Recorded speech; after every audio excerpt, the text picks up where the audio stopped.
Estas fueron las 4 peticiones de Maduro a la CIA según el exdirector del SEBIN. Christopher Figuera, el exdirector del SEBIN que se rebeló en contra de Nicolás Maduro, reiteró que sostuvo una reunión con la CIA autorizado por el líder oficialista. En entrevista ofrecida al sitio El Navío, indicó que tuvo un encuentro con un agente en Santo Domingo, República Dominicana. Allí le llevó 4 peticiones. Primero, que eliminara el decreto donde se señala a Venezuela como amenaza inusual y extraordinaria contra los Estados Unidos. Segundo, que se levantara el bloqueo económico con nuestro país. Tercero, que se les eliminara las sanciones a nuestros funcionarios públicos. Cuarto, que requiera al gobierno de los Estados Unidos para mantener una buena relación de convivencia en la región. Por su parte, la gente pidió 3 cosas.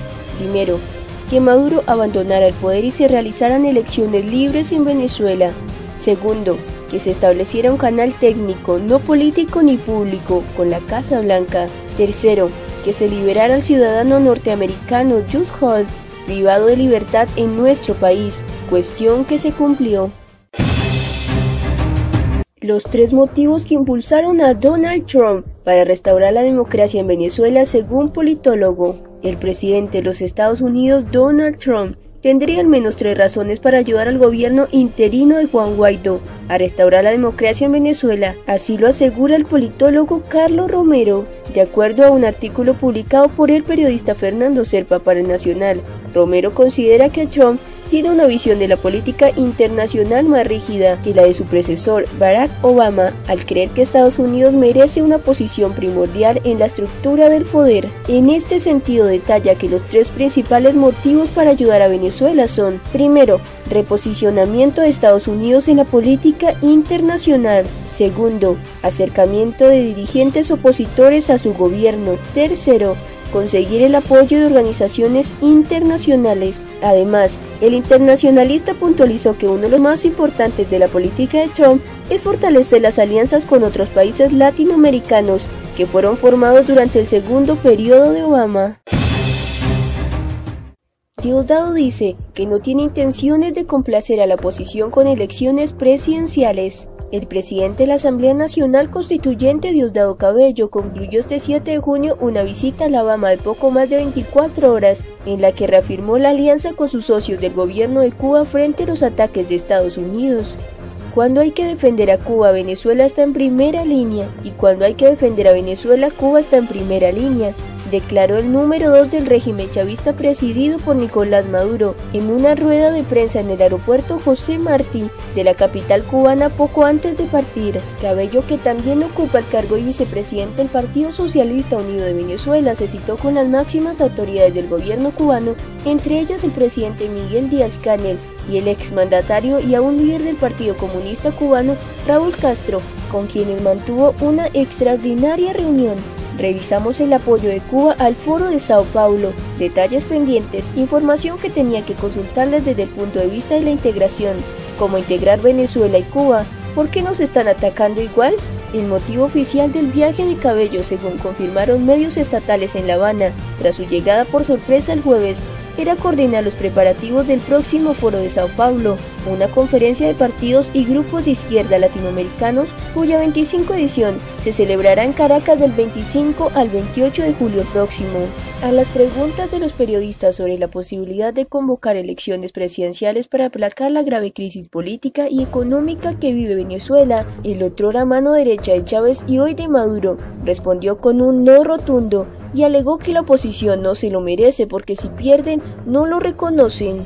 No estamos en situación de complacer a ningún sector de la oposición, ni a ningún sector de la comunidad mundial que crea que puede imponer en Venezuela sus órdenes, pensando que Venezuela es una colonia. Cabello también aprovechó para arremeter entre otros países contra Colombia, donde consideró que no hay gobierno, gobiernan las mafias del narcotráfico, y contra Canadá, al asegurar que hace lo que diga Estados Unidos, un país tan grande, tan hermoso, y que ni siquiera tenga criterio para saber lo que tiene que hacer. El Tribunal Supremo de Justicia madurista enjuicia a ciudadanos por supuestos delitos contra Citgo. El Juzgado Tercero en funciones de control de la Circunscripción Judicial Penal del Área Metropolitana de Caracas ordenó el enjuiciamiento y preventiva de libertad en contra de 6 personas por presuntos delitos cometidos en contratos de Citgo.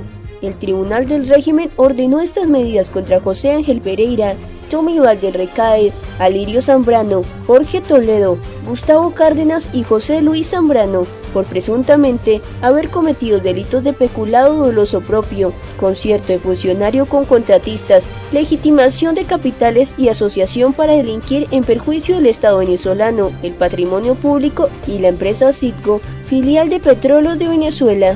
Tras una audiencia preliminar celebrada este viernes 7 de junio, el juzgado chavista decidió admitir en su totalidad la acusación presentada por el Ministerio Público del régimen en contra de estas personas. Según la cuestionable investigación, los 6 acusados pretendían comprometer a Citgo en la firma de un acuerdo internacional con las empresas financiadoras Prime Group Management y Apollo Global Management, utilizando como móvil la refinanciación de los programas de deuda 2014 y 2015. Se habrían realizado préstamos ofreciendo como garantía a la filial petrolera.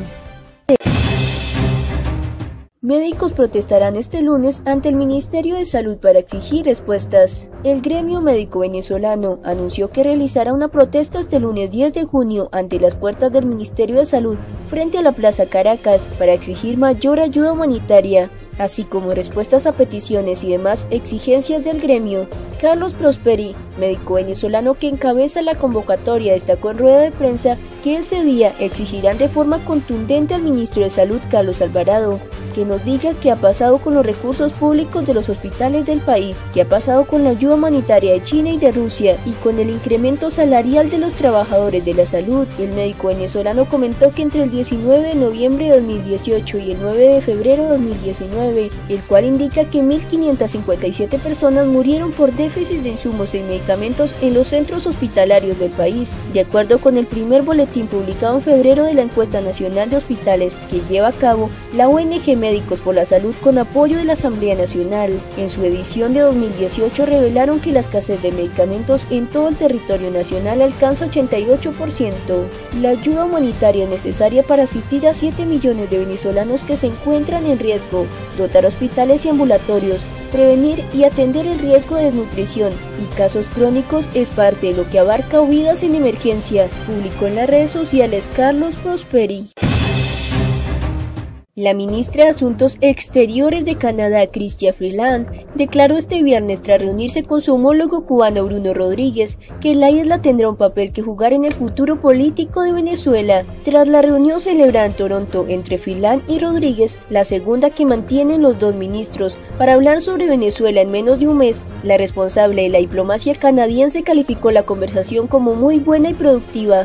Hablamos del papel que Cuba puede tener para resolver la situación en Venezuela. Canadá aplaude la voluntad de Cuba de discutir con nosotros esta crisis política, económica y humanitaria. Todos queremos una resolución pacífica del conflicto, explicó Freeland durante una rueda de prensa. La funcionaria también señaló que su país cree que las posturas del Grupo de Lima, que las autoridades canadienses han liderado desde su creación, y el Grupo Internacional de Contacto, impulsado por la Unión Europea, se están acercando. Creo que estamos presenciando una convergencia internacional sobre la necesidad de una transición pacífica en Venezuela, que suponga unas elecciones libres y justas y el retorno de la democracia. Cuba tendrá un papel que jugar, y es algo que he discutido ampliamente hoy con el ministro Rodríguez. Ha sido una conversación productiva y nos hemos comprometido a mantener este diálogo abierto. Durante la rueda de prensa en la que no participó Rodríguez, Freeland dijo que Cuba tiene una posición diferente y esa es una de las razones por la que es importante hablar con Cuba. Canadá tiene conexiones históricas y profundas con Cuba y creemos y esta fuerte relación con Cuba puede ser una forma de hablar de la crisis de Venezuela, procediendo de dos perspectivas muy diferentes. Ese es el valor particular que tiene esta conversación entre Canadá y Cuba sobre Venezuela. También Freeland aseguró que trató con Rodríguez la activación del título tercero de la ley Helms-Burton por parte del presidente estadounidense Donald Trump y que Canadá defenderá a sus empresas que operan en Cuba. Nos hemos reunido con algunas de las compañías canadienses que operan en Cuba Reiteré a mi colega cubano, y así les he dicho a las empresas canadienses que el gobierno de Canadá siempre ha apoyado y lo continuará haciendo a canadienses y empresas canadienses que realizan negocios legítimos con Cuba. Claramente nos oponemos a cualquier aplicación extraterritorial de leyes y estamos defendiendo nuestras compañías y haciendo todo lo que podemos para ayudarles. Y quiero decir que hay sólidas bases legislativas desde hace tiempo para proporcionar apoyo a nuestras compañías que siguen haciendo negocios en Cuba.